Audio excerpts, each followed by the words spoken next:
அவகிட்ட கையெழுத்து வாங்கு, இல்லனா எங்கேயாவது அனுப்பிவிடு. அதை பத்தி நான் கேள்வி கேட்க மாட்டேன். இது 3 சுமங்கலிங்க இருக்கிற குடும்பம். இங்க வச்சு தாலி அறுக்கிறது, தாலி கழட்டுறதுன்னு ஏதாவது நடந்துச்சே, அப்புறம் நான் மனுஷியாவே இருக்க மாட்டேன். சொல்லிட்டேன். மா, இந்த தாலியை வச்சு இப்ப பிரச்சனை பண்ணாலும் பண்ணுவோமா? அப்படி பிரச்சனை எதுவும் பண்ண மாட்டேன். உறுதியா சொல்றியா? சத்தியமா. கிளம்பலாம்.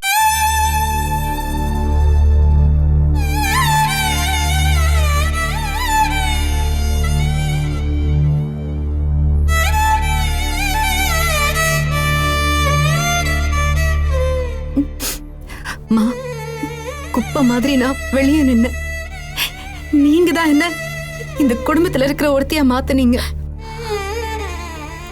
வாழ்க்கையில உங்களை நான் மறக்கவே மாட்டேம்மா.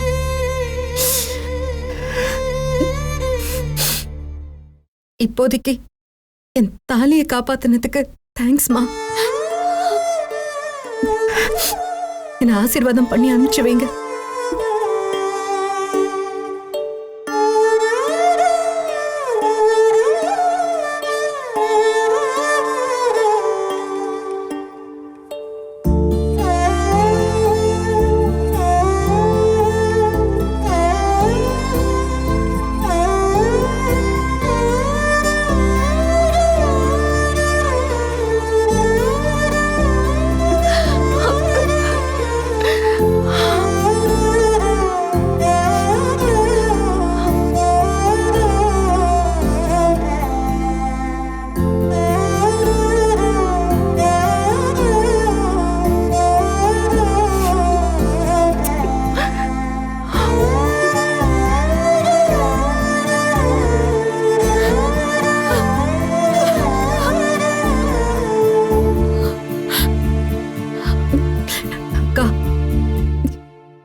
இது இடையில வந்த பந்தம் தான்.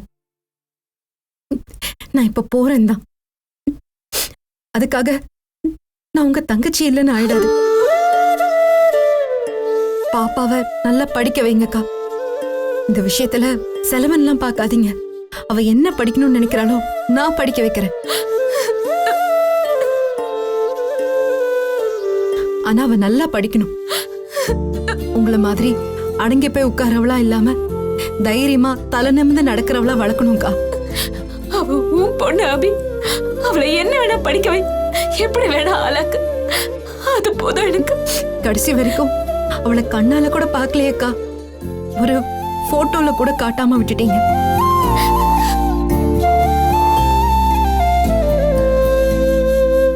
ஒரு நாள் கண்டிப்பா போய் நான் அவளை பாப்பேன். நான் தான் உன் சித்தேன்னு சொல்லி கட்டி பிடிச்சு முத்தம் கொடுப்பேன்.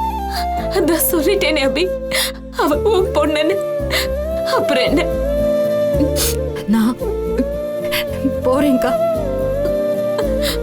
அபி, மனசார சொல்ற அபி, தெய்வம் ஒண்ணு இருந்தா சத்தியமா அது உன்னை கைவிடாது. என்னைக்கு இருந்தாலும் அதோ இந்த வாசல் வழியா நீ வெற்றியோட கையை பிடிச்சுக்கிட்டு மாலையும் கழுத்துமா வந்து நிப்பேன்னு நான் தினமும் எதிர்பார்த்துட்டே இருப்பேன். என் வாக்கு பலிக்குதா இல்லையான்னு பாரு அபி.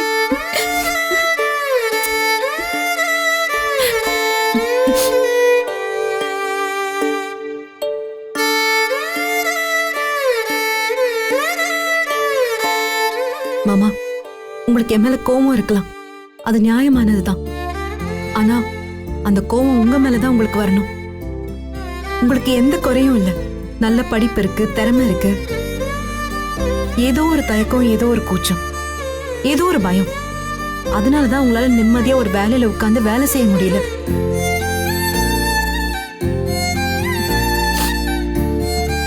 நான் நிச்சயமா சொல்றேன், ஒரு நாள் இந்த கூச்சத்தை உடைச்சிட்டு நீங்க ஒரு பெரிய வேலைக்கு போவீங்க மாமா. அத நீங்க முதல்ல நம்பணும். நான் உங்களை ஏதாவது தப்பா பேசியிருந்தேனா ஐம் சாரி.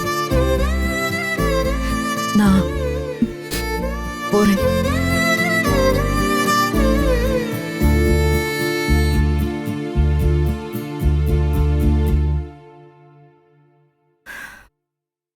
சாதுரியமா பழைக்கிறோம்னு நினைச்சிட்டு தப்பா பழைச்சிட்டு இருக்கீங்க. பணங்கிறது ஒண்ணும் இல்லைன்னு சொல்ல எனக்கு எல்லா ரைட்ஸும் இருக்கு. ஏன்னா நான் அவ்வளோ பணத்தை பார்த்துருக்கேன். பணம் மட்டுமே வாழ்க்கை இல்லை. அது ஒரு நாள் உங்களுக்கு கண்டிப்பா புரியும்.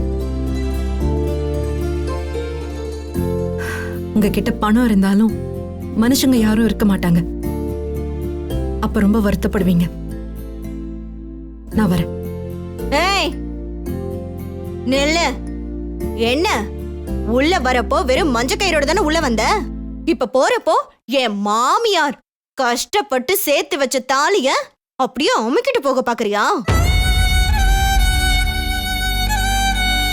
இங்க பாரு, கயிறு வேணா ஒண்ணுதான் இருக்கலாம், ஆனா கயிறுல தொங்குதே அந்த தாலி, அது என் அத்தையோடது. போடி, கலட்டி வச்சுட்டு போ. ஏய் சித்ரா, வாய மூடுறியா? ஐயோ அத்தை, அது நீங்க கஷ்டப்பட்டு சேர்த்து வச்சது. அது நான் சேர்த்து வச்ச காசுல வாங்கின தாலி. அது அவ விரும்புற வரைக்கும் அவ கழுத்திலே தான் கிடக்கும். விருப்பம் இல்லனா அவளே ஏதாவது ஒரு கோயில்ல போய் கழட்டி போட்டுட்டோம். அத பத்தி பேசுறதுக்கு இங்க யாருக்கும் உரிமை கிடையாது. அம்மாவே சொல்லிட்டாங்கல்ல, ஃப்ரீயா விடு. ஏய் இத பாரு, அத்தை சப்போர்ட் பண்றாங்கன்னு ரொம்ப சிலுத்துக்காத, புரியுதா? என்னதான் இருந்தாலும் நீ வேஸ்ட். உனக்கும் இந்த வீட்டுக்கும் எந்த சம்பந்தமும் கிடையாது. அப்பா, என்ன ஆட்டம் ஆடுன, என்னெல்லாம் சவால் விட்ட. உனக்கு நடந்த கல்யாணம் மாதிரி ஊரறிய வந்து கல்யாணம் பண்ணிக்கிட்டு வெற்றியோட இந்த வீட்ல வந்து நிப்பன்னு என்னமோ கெத்து காட்டின. எப்படி இப்படி என்னடியாச்சு?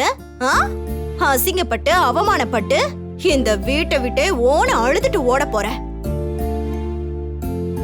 அது தாண்டி நான் கட்டிக்கிட்ட முறையான தாலிக்கும் நீ கட்டிட்டு வந்த திருட்டு தாலிக்கும் வித்தியாசம். போப்பா, அப்படியே போ. இத பாரு, இனிமே தப்பி தவறி கூட இந்த வீட்டு பக்கம் திரும்பி வந்துடாத, புரியுதா? போடி, நிக்கிறா.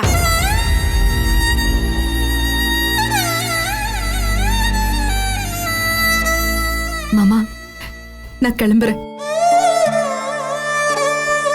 இந்த பந்தம் இல்லைன்னு நான் போலாம். ஆனா எப்பவுமே நீங்க என் மாமாவா என் மனசுலயே தான் இருப்பீங்க. எனக்கு கஷ்டமா இருக்கிறப்போ, எனக்கு தாங்க முடியாத பிரச்சனை வந்தா ஆறுதலுக்கு உங்களை தேடிதான் மாமா நான் வருவேன். உங்களுக்கு பிறக்காத பொம்பளை பிள்ளையன்னு நினைச்சுக்கோங்க.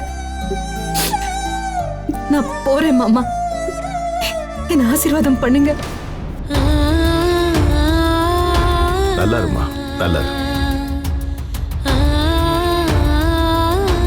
நீ சந்தோஷமா இருப்ப. உன் மனசுக்கு எந்த குறையும் வராதுமா.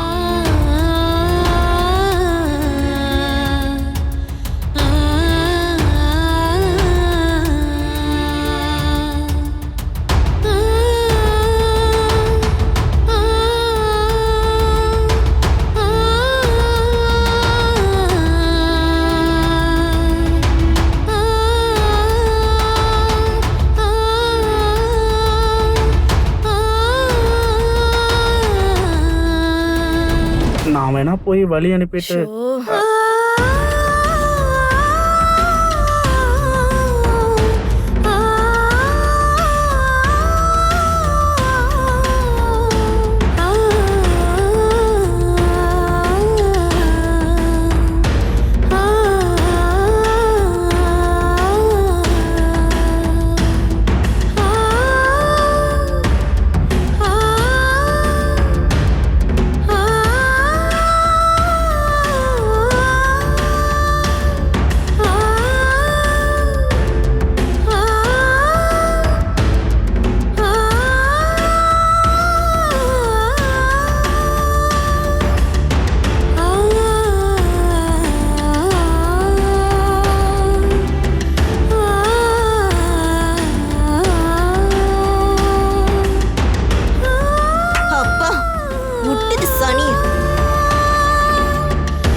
இளையவரே, நீங்க பாட்டுக்கு தீர்ப்ப சொல்லிட்டு வந்துட்டீங்க. எந்த நேரம் என்ன நடக்குமோன்னு நாங்க பயந்துட்டே இருக்க முடியுமா இளையவரே? எதுவும் ஆகாதுன்னு நம்புங்க. நீ ஒரு தப்பான தீர்ப்பை கொடுத்துட்டு வாழ்நாள் முழுக்க மனசு குறுகி போறதை விட ஒரு நல்ல தீர்ப்பை கொடுத்துட்டு ஒரு ராத்திரி நிம்மதியா தூங்கிட்டு செத்து போறது எவ்வளவு மேலு. நான் அதைத்தான் செஞ்சிருக்கேன். பா, அவங்கெல்லாம் பெரிய கார்ப்பரேட் கம்பெனிப்பா, லட்சம் கோடின்னு பிசினஸ் பண்றவங்க. நீங்க இந்த கோர்ட்ல அவங்களுக்கு எதிராக தீர்ப்பு சொல்லிட்டீங்க. இதை வச்சு ஹை கோர்ட், சுப்ரீம் கோர்ட்னு நிறைய அப்பீல் பண்ண வாய்ப்பு இருக்குல்ல. அங்க போய் அவங்கள்ட்ட இருக்கிற பணத்தை வச்சு அவங்க ஜெயிச்சிட மாட்டாங்களா? டேய், எனக்கு அதை பத்தி எல்லாம் கவலை இல்ல. இப்ப வாதாடினது கூட மெட்ராஸ்ல இருந்து வந்த ஒரு பெஸ்ட் லாயர் தான். ஆனா நான் நியாயத்தோட பக்கம் நின்னு தீர்ப்பு தரலையா? அதே மாதிரி மேல இருக்கிற ஜட்ஜ் எல்லாம் நியாயமா தீர்ப்பு சொல்லுவாங்கன்னு நம்புவோம். ஐயாவுக்கு எங்களுக்கு நல்லா தெரியுங்க ஐயா. ஒரே ஒரு முறை பார்த்துட்டு போயிருங்க ஐயா. இதை மட்டும் கொடுத்துட்டு போயிருங்க ஐயா. கொஞ்சம் பெரிய மனசு பண்ணுங்க ஐயா. ஐயா உள்ள போய்க்கிறோங்க ஐயா. இங்க இருக்க மாட்டாங்க. ஐயா, கெஞ்சி கேக்குறோம் ஐயா. ஒரு 2 நிமிஷம் போதும் ஐயா. பார்த்துட்டு மட்டும் போயிருங்க ஐயா. ஐயா, பார்த்துட்டு போயிருங்க ஐயா. கொஞ்சம் பெரிய மனசு பண்ணுங்க. செக்யூரிட்டி. ஐயா பாத்துட்டு போறேங்கய்யா. Okay sir.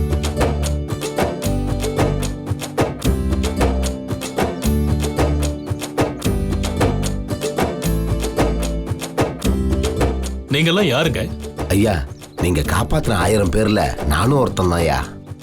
என் குடும்பத்தையும் என் நிலத்தையும் காப்பாத்தி கொடுத்துட்டீங்கய்யா. இனி வர்ற தலைமுறை எல்லாம் உங்க பேரை சொல்லி சந்தோஷமா வாழ்வாங்கய்யா. ஐயா, நீங்க சொன்ன தீர்ப்பால எங்க நிலத்தடி நீர்லாம் பொழைச்சுக்குச்சு. எங்க நிலமெல்லாம் பாலா போகாம தப்பிச்சுக்குச்சுங்கய்யா.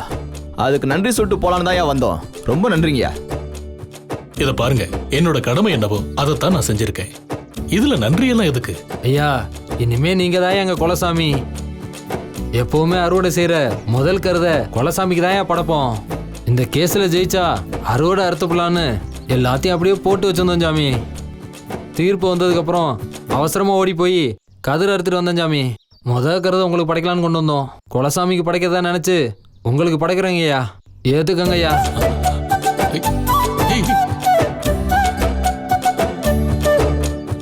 ஏய், எடுப்பா, என்னப்பா அதெல்லாம்?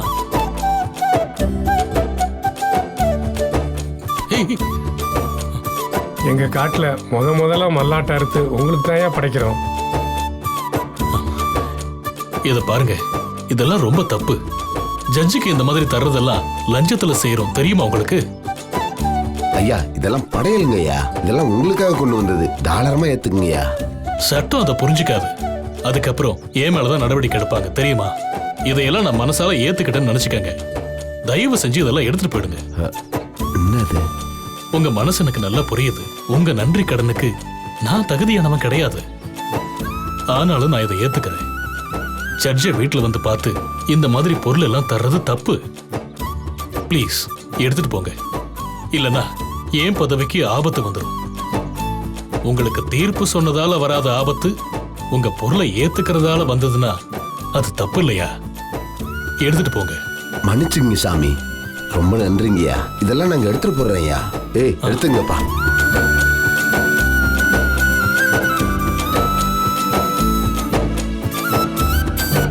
ரொம்ப நன்றிங்கய்யா. நல்லா இருக்குங்க. வரங்கய்யா, போயிட்டு வரங்கய்யா. ஏங்க, இங்க சிந்தி கிடக்குற நெல்லு மணியை நான் எடுத்துக்கவா?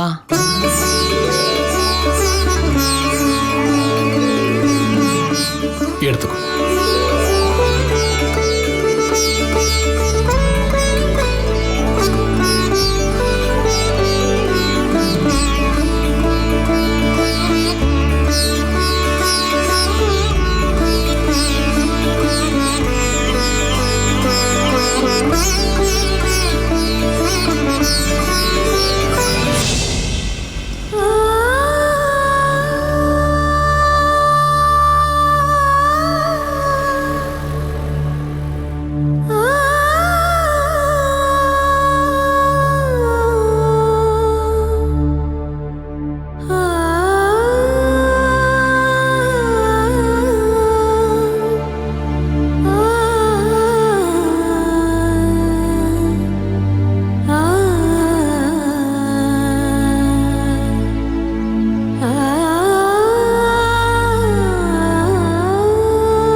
உனக்கு என்ன இங்க வேலை? என் வீட்டுக்கு என் அப்பா அம்மாவை பார்க்க வந்திருக்கேன். இனிமே இங்கதான் இருக்க போறேன். ஓ, உன்னை ஒரேடி அங்க இருந்து துரத்தி விட்டாங்களா? நானா தான் வந்திருக்கேன். ம், உள்ள வரலாமா? தாராளமா வரலாம். ஆனா மாமா சொன்னதுதான். உன் கழுத்துல அசிங்கமா தொங்கிக்கிட்டு இருக்கே, அந்த தாலியை கழட்டி வச்சுட்டு அப்புறமா இந்த வீட்டுக்குள்ள கால் எடுத்து வை. அப்பதான் மாமா உன்னை ஏத்துப்பாரு. திரும்பி வந்தவளை யாரும் காயப்படுத்த கூடாது. மனசு மாறி வந்தவளை ஒன்னும் கேள்வி கேட்காதீங்க. ஆசைப்பட்டு அவ அம்மாவை தேடி வந்திருக்கா. இப்ப எதுவும் பேசாதீங்க. எதுவா இருந்தாலும் அப்புறம் பேசிக்கலாம். முதல்ல அவளை உள்ள போக சொல்லுங்க. அதான் அப்பாவே சொல்லிட்டாரே. உள்ள வா அபி. வா அபி. வா அக்கா வாக்கா போ அபி.